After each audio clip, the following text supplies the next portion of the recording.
The Leadership Challenge experience is just the culmination of the CSER program. And it's a case where we can talk abstractly about values, and we can talk abstractly about social responsibility, and we can talk abstractly about the types of businesses we hope our students will work for and will develop themselves as business leaders.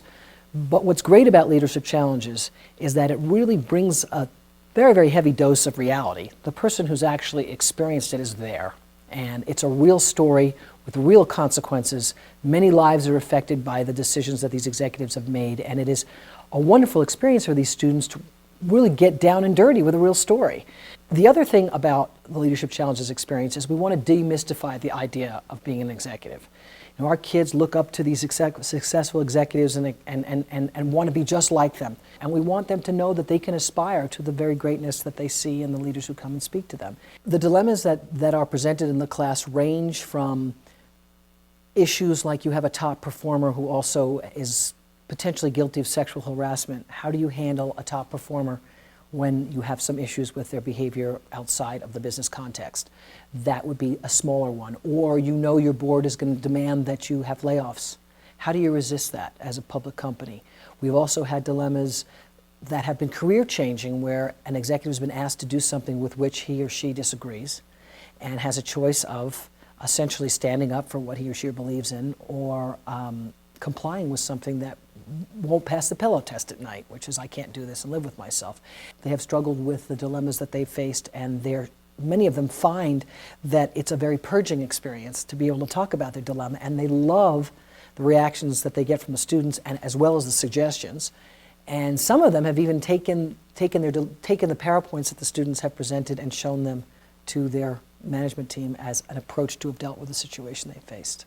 In terms of who's visited, we have had amazing response from executives. We can't figure out why, to be honest with you, because they are asked to do a fair amount of work. Not only do they have to speak for 50 minutes on dilemmas that they faced in their career where they're just sharing something that's gone on in their background that the students don't know about in advance of the class, they're also having to write a case study, which for them is not something that they do regularly. And we work together. Probably I would say the average amount of time that I spend with an executive preparing a dilemma on the telephone, chatting, visiting, trying to get them ready for class is somewhere about 6 hours. And that's a lot of time commitment in addition to coming to the class. But the experience that they have with the students is amazing. And so we've had Larissa Herta, CEO of Time Warner Telecom, has visited the class several times. We've had Mike Francis, who is the head of marketing for Target. We've had Steve Demas, who's the founder of White Wave and now is working on some other projects and has also worked for Dean Foods. Aaron Kennedy, founder of Noodles, wonderful, wonderful speaker and very engaging. We've had Peter Miola, who is the CEO of British Petroleum Oil Products, BP Oil Products. We've had Barbara Mowry, who is the CEO of Silver Creek Systems. Another visitor to the class who did a wonderful job is Rob Katz, who's the CEO of Vail Resorts, and it was very interesting to get a different perspective. He had a bit of a different perspective than our previous visitors, and that's what makes the class so rich, is that we're not trying to give the students one leadership style, one type of person, but to have them exposed to what very successful people have done and the different approaches that they have to their businesses.